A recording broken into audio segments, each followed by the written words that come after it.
Do we have any public comment? Nope.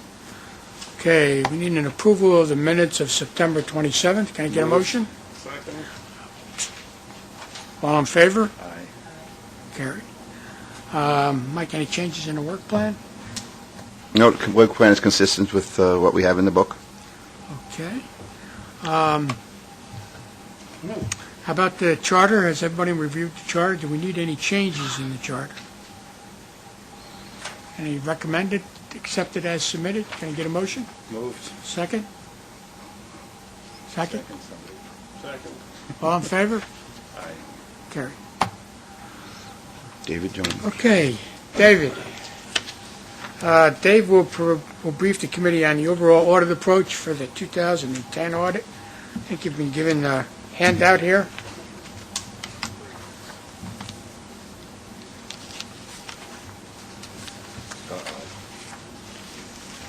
Many trees have been killed. So many trees have been killed. It's on both sides. Well, we have a version for you that's on both sides. Okay. Which would you like to do first? Why don't we do the audit approach first? Do the audit approach? Yeah.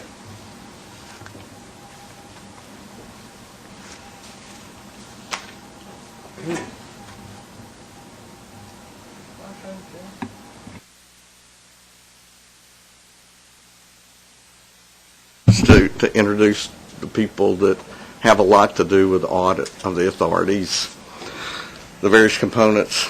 Glenn, who is an audit partner, serves with me, and he and I share the responsibilities for various components. We have Mike Malloy, who's new to the engagement this year. He's an audit director. And he basically is going to help us out with the employee benefit plans. There's a number of them here. There's a lot of work involved with those. It's kind of off season.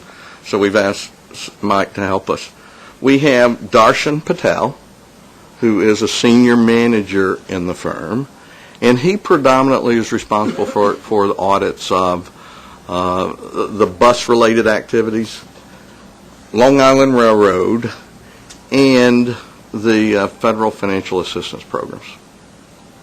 Then we have Jill Przinski, who really is the person responsible for the overall audit of the authority.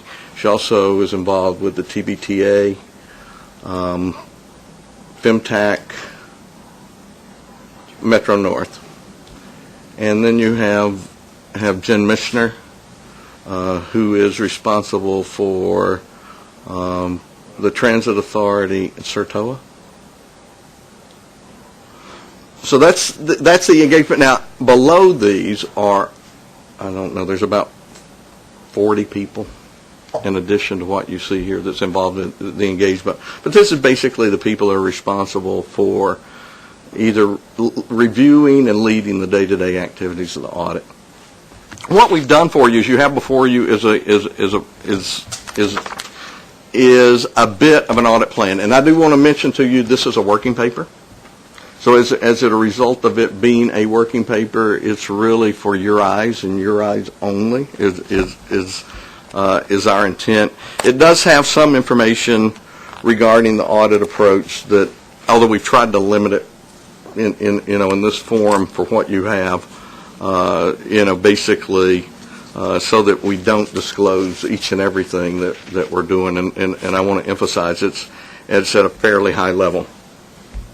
We go through a good bit of planning, probably as much planning goes on in this audit as probably any of, the audits that we do for any companies around. Because, one, it's unique and diverse activities. There's a lot of issues that, that occur during the year. So we virtually are involved in an audit on a full-time basis. I mean, we're close. We have conversations with management often about new activities. And, of course, we're involved with the audits of the quarters, and then we're involved with new transactions as they occur. We also do, have a process of just monitoring the news. And basically we have a pretty active process with a lot of filters that involve a lot of the various news, whether it's New York, national, whatever. But we take that into consideration as we're planning for the audit. And then we certainly go through a process of just assessing the overall environment of the city.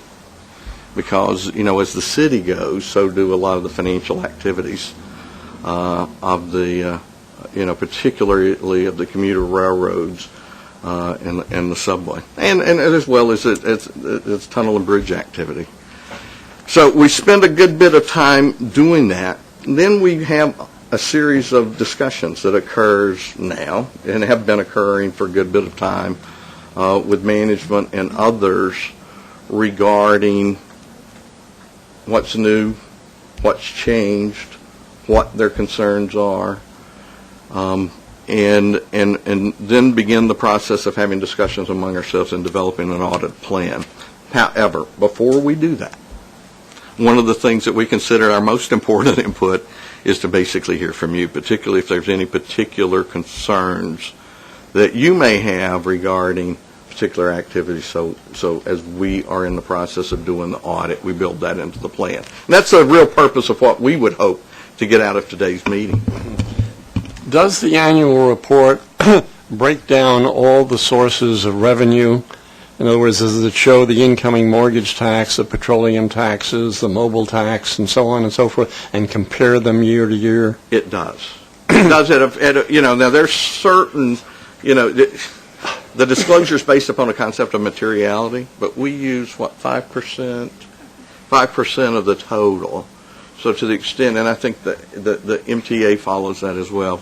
So any tax or any revenue source that is at least 5% of the total is disclosed discreetly as a line item within the financial statement. Because, the reason I say that is I think the public is totally unaware of the fact that the changes in our revenue sources, forget the fare, but the changes in our revenue sources are the largest determinant of our deficit program is not our expenses, it's from the revenue sources. And that's why I'm asking whether or not there's a full disclosure of the decline in the revenue sources on an annual basis. There is disclosure using those criteria. Maybe we should look at it, see if there are others that may not be. But, because what I call collectively the tax portion is so material, I'm pretty sure everything's I can't think of one that isn't disclosed discreetly in the financial statements. I understand what Don's getting at. The problem is that now nobody sits down with your audit and reads their audit and says, oh yeah, now I understand this. Well, particularly the papers and magazines and people who write articles Right. don't have a clue in terms of the fact as to what our deficit is made up of. That's probably a fair comment. It's by the way, but I can also say, and Mark can help me, that's always been a challenge when you deal with the public in using financial statements. Generally, the degree of sophistication that they have. Generally, what I've had in New York City used to be fortunate, but I don't know that there's as much of that as there once upon a time. Having some members of the press that were fairly financially literate, that understood. Mark, I'll take help. I think that the basic problem is that there is, in fact, so much information and so much detail that the substance is obscured by the detail. I mean, it's all there. But the problem with financial statements is that it is all there, but it's painful to go through. And of course, you're right. I mean, maybe the individual financial statements are less meaningful than the consolidated financial statements for the MTA as a whole. But it's hard to get the public. Actually, I did a study on the users of financial statements and found that generally taxpayers or citizenry aren't very good users of financial statements. There are maybe people that act as surrogates for them that are, but for the most part the public isn't. And they really don't have a good understanding of the detail that's in there. But your point's well taken. Now, a place to do that, a place to focus them on that will be understandable, is the MD&A. So maybe I'll have a suggestion. We'll send the prior year MD&A to you at some appropriate time, not now, and let you see it, because it won't materially change. I don't believe it's going to materially change from the prior year. That is the place where you have the best opportunity to disclose to them, because it's presented at a really high level, and it's presented plain English, supposed to be plain English. The standard even says plain English, and it's presented at a fairly high level that explains what the changes were from year to year and what was the cause of the changes from year to year. So that's the place to do that. Any other questions? Now, once we've gone through this process of gathering information and looking at systems and looking at changes that have occurred during the year, we sit down as a group, the whole 40 people plus, and we talk about, the big thing in our audit is we talk about risk of material misstatement to the financial statements. And we go through a fairly, it's tedious and it's time consuming. It's not a day, it's days of basically saying, all right, here's the issues that can occur. Here's the potential material errors that could occur in the financial statements. Then we look to see if there are controls in place that would either detect or prevent that particular circumstance. If there isn't, then we conclude that there is a potential in a particular area for a material misstatement in the financial statements, and then we will devise audit steps around, particularly around those. So when we talk about doing substantive auditing tests, you'll hear that talked by us a lot. I decided today to kind of talk to you about what we do. So when we talk to you about we're doing a substantive audit test, that's a test of the details, and those tests are designed in a particular way to determine if there are material misstatements to the financial statements. As part of this process, now I will tell you that for the most part, when we look at, and by the way, I'm not going to go through the detail in the presentation. I really have a discussion with you. Our particular concerns, I can tell you here, a lot of your revenues are third-party sources. So there's little chance that those revenues can be misstated. Now, the tunnels and bridges and passenger fares are an issue, and we do particularly look at where errors can occur. Now, a lot of that's electronic these days, so we tend to focus on the electronic piece of those transactions. And then we do some, what we would call overall analytical procedures to basically, and what that is we set an expectation of what we would think based on the activities we've seen of what revenues should be, and then compare that to actually what's recorded. And if it falls outside of what our expectation is, based upon number of passenger miles, and we've got databases and statistics to support that, then we'll go into a good bit of detail. But where we've specifically identified a risk that a material misstatement could occur, we do very detailed tests of those transactions. We also look a lot at management judgments. Now, remember, judgments that appear within the financial statements, for example, the calculation for post-retirement benefit obligation, fairly material, has a lot of judgments involved in it. You have a third party, an independent third party that performs that calculation on your behalf. However, people accept responsibility for that. There's a few things that could occur in that process. So we look at those when we identify issues that could occur, and I'm giving you an example. One are the people that's doing it, are they competent people? And we do go through a process of establishing, or determining their professional competencies, whether it's through licensing processes, prior knowledge. There's a formal process that we go through. Then the question is the judgments and estimates that appear in there, with their appropriate consideration given to the judgments that appear within those, such as discount rates and interest rate assumptions. There's a whole host of, salary cost, retirement age, lots of issues go into that calculation. So we have our actuaries, our specialists, basically look at the work of other specialists. Then the biggest issue that we found here, and from time to time we've had a couple of issues with it, not real material issues, but from time to time we've had some issues. We actually test the data that's given to the third-party specialists to make sure that information that was given to them, first of all, is complete and represents the records of the agency, and then we physically test it. We perform a good number of tests of those transactions.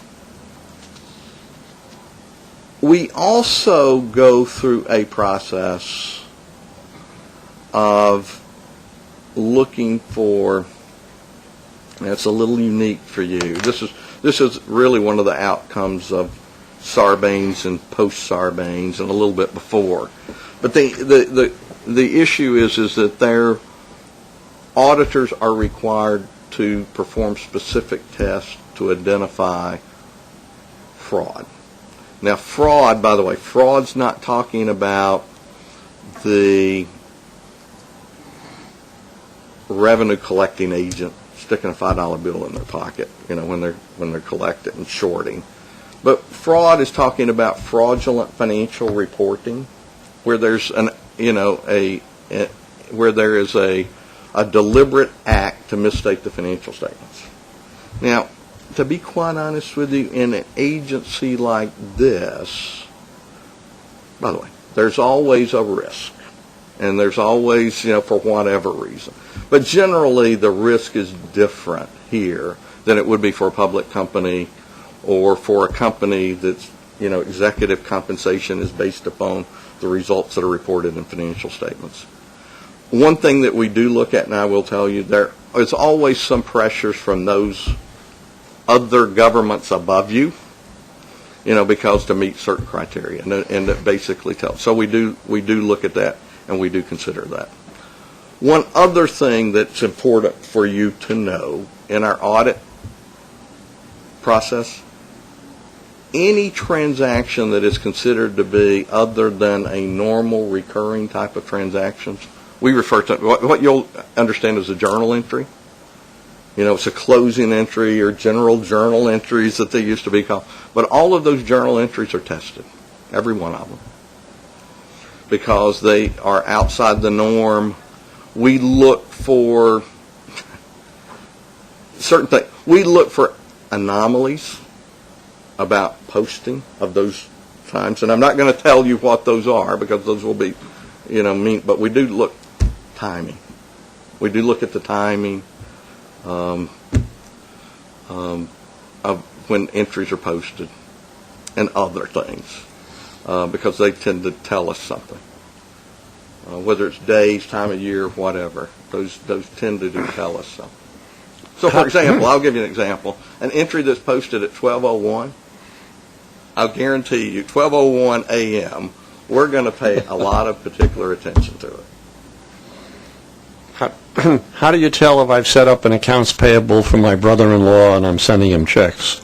By the way, that's a hard issue to get at, and that falls under that criteria of materiality. Now, do we understand that can occur, and do we look for it? We actually look at the controls that exist. There are certain controls in place to basically set up a new vendor. So each year, we will look at a number of new vendors that are created and make sure that they follow the appropriate processes. We'll even internet those things. We'll look on the internet to see if they're real companies. So that's a bit of our process for detecting. There's some other things that we do. Another one is we look for ghosts on the payroll. And that's a little harder to detect. But there's But, then you get to the question about how much of that do you do because of the potential materiality issues that are involved. But the answer is yes, we do. After we do all of this, and we look at, all kinds of detail, we also we have a process of analytical procedures that we set up. And it basically is us looking at the financial statement and individual accounts. First of all, we look at individual accounts that aren't tested at the very detailed level. And then we basically do an analytical process that's, again, looking at expectations, looking at changes that occur to those to those items from year to year, and looking at what we would expect would occur in those, and then draw some conclusions from them. And then we go through a process of overall analytical, which is basically looking at it from stepping away from the forest, because you can miss things getting caught in the forest, but basically step away from it and do what we call overall analytical analysis. And hopefully, given all of those processes that we have in place, we're able to detect any material misstatements that occur in financial statements. That's our process in a 10-minute presentation. Any other questions regarding that? It's there for there's some detail in there. It's there for your look at. And by the way, we would appreciate hearing if you have any particular concerns that we ought to address in the audit.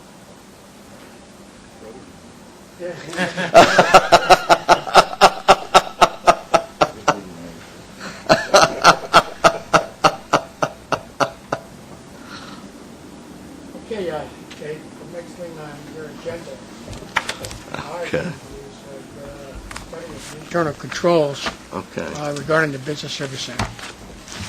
What you have before you, again, is a working paper. Now, this has been shared with management of the BSC, nobody else. We have completed an analysis and review of the accounts payable, fixed asset business cycle, and the payroll business cycle. We are in the process of looking at the treasury cycle. Matter of fact, that's scheduled to start end of November, and the general accounting cycle. And that will be accomplished before the end of the year. And then before the systems are live, we have a schedule in place. And I think we're starting the test of the accounts payable, the fixed assets, and the payroll process also at the end of November. If you will look, David, if you could just explain to the committee why you were required to do that, just because they did hire you to do this as a extra one work. is I guess our concern, one is because it is a part of the system of internal accounting controls. I mean, we have to satisfy ourselves that any new systems that are in place have appropriate controls, so that we can, basically decide to rely upon those in the audit. Another reason I think that you hired us is that it is good practice. Matter of fact, it's preferred practice to have a third party, actually your auditor, look at new systems before they're turned on to make sure that there's no particular issues. One of the things that you find is if you do that beforehand versus doing it afterwards, there are a number of pretty well documented circumstances where there weren't reviews performed before the key was turned, and there were problems with the systems.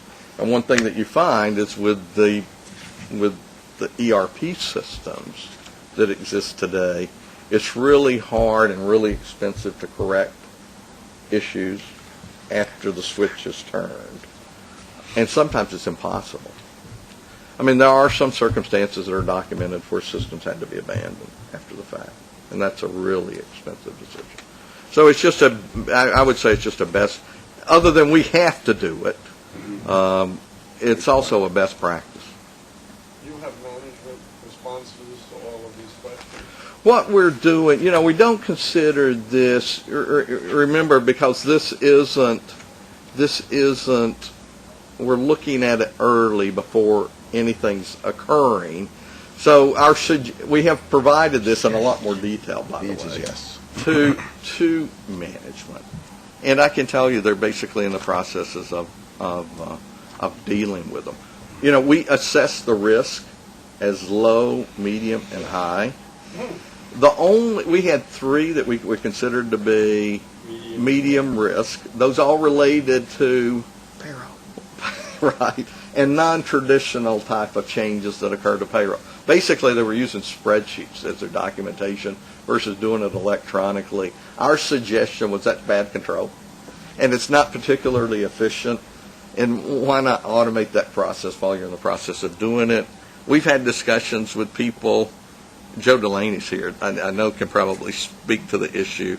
I think they're probably in the process of dealing with it, and may have dealt with it.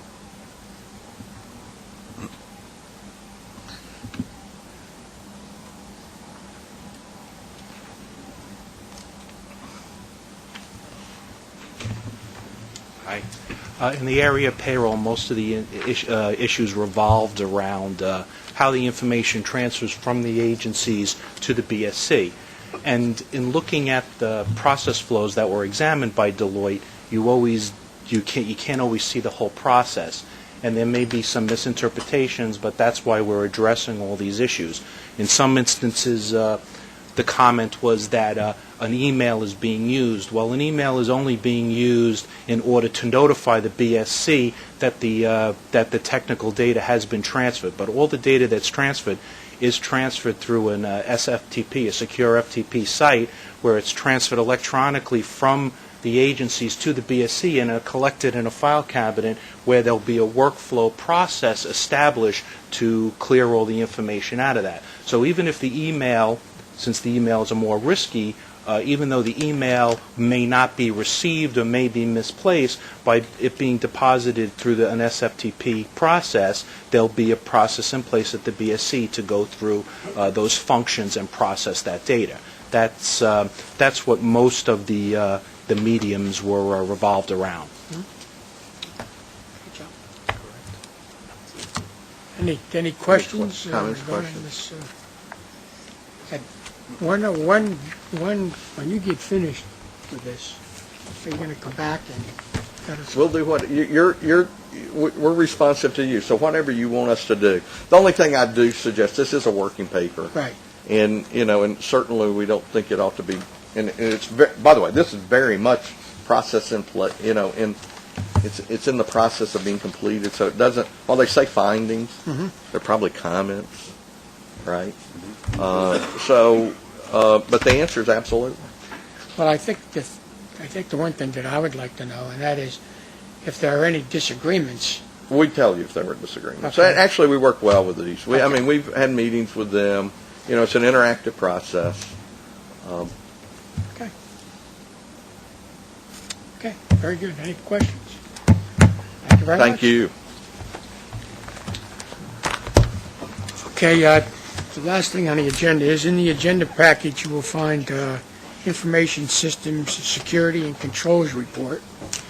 This report is an informational item prepared by the Chief Information and Chief Technology officers in accordance with an outline set up by the MTA Audit.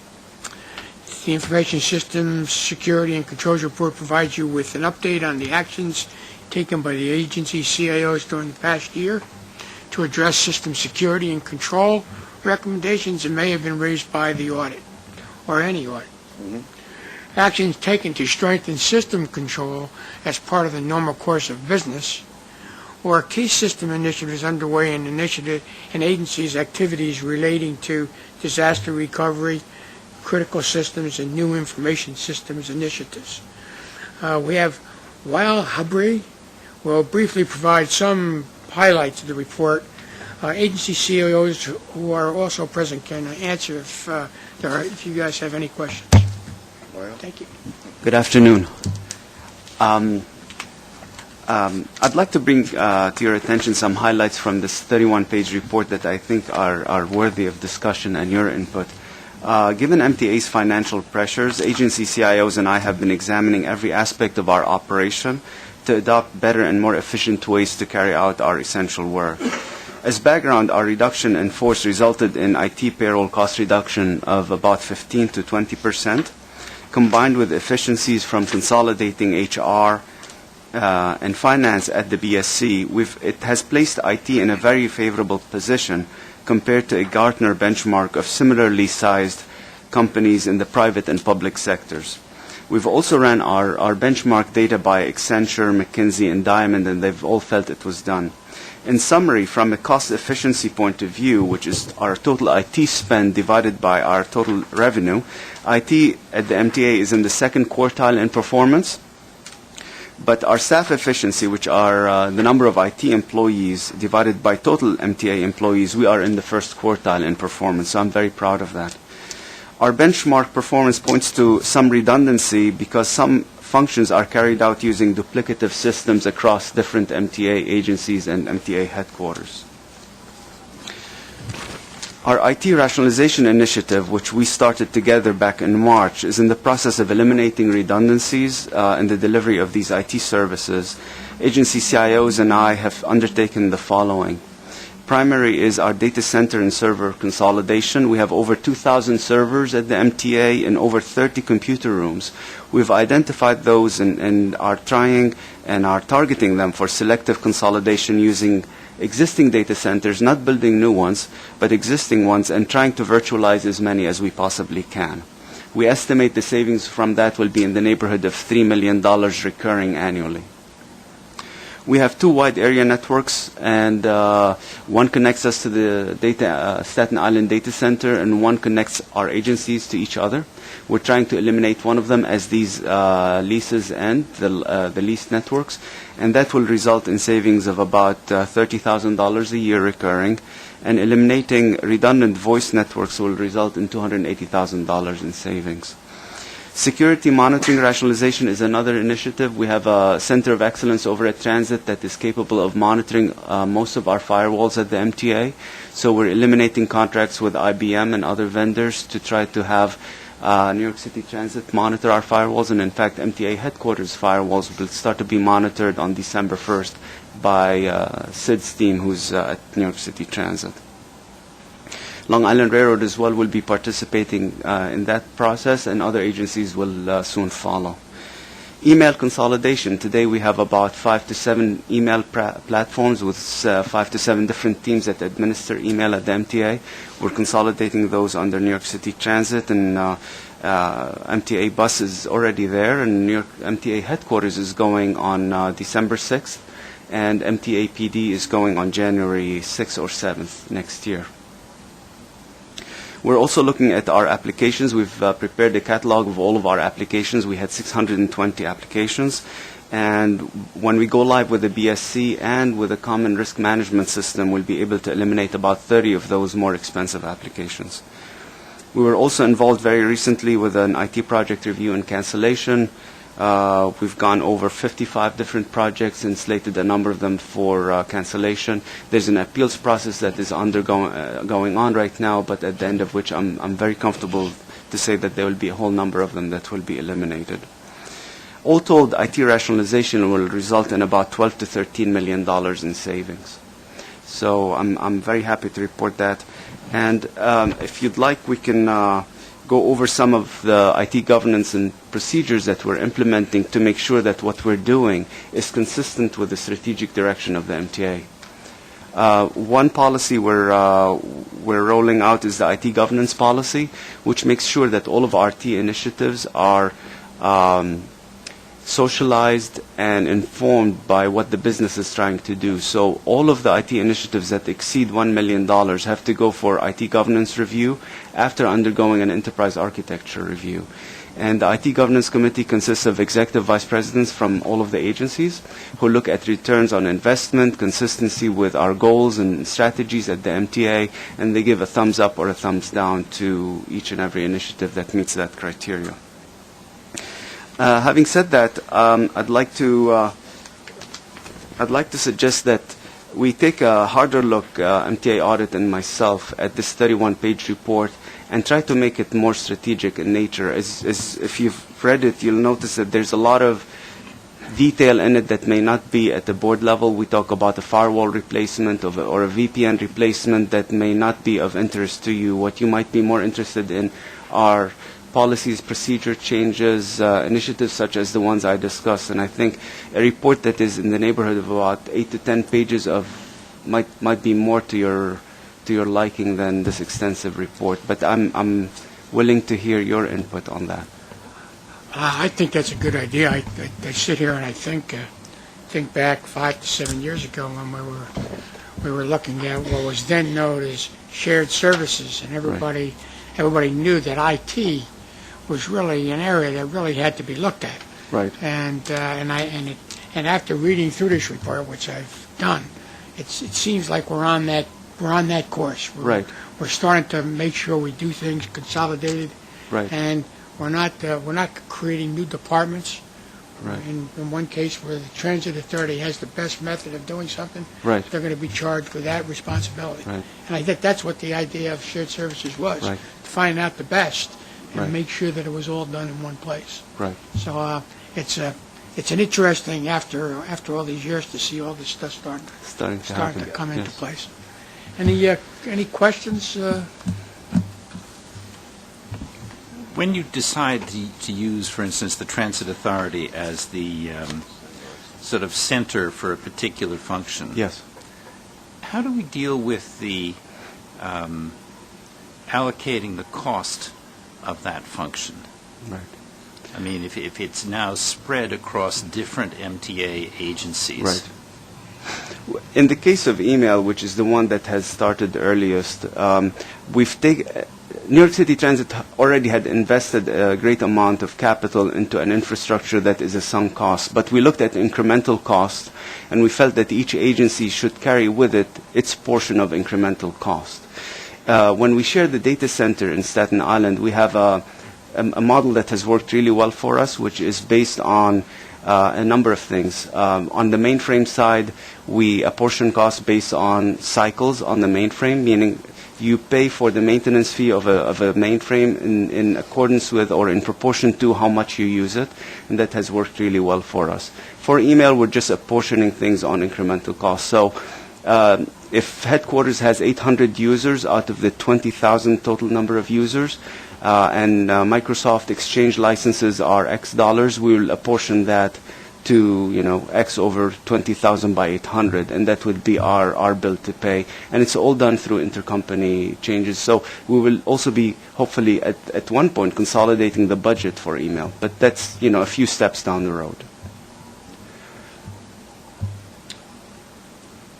Complicated deal. Any other questions or comments? I like the idea if you can get together with Mike and his crew and come back and That sort would of be look great. at the strategic initiatives that this can. That would be great. Thank you very much. Thank you. Thank you. Okay, nothing else to come before the board. The date of the next meeting is January. We have no meeting in December. So I need a motion to adjourn. Moved. Second. All in favor? Great. Thank you. When are you going to get these?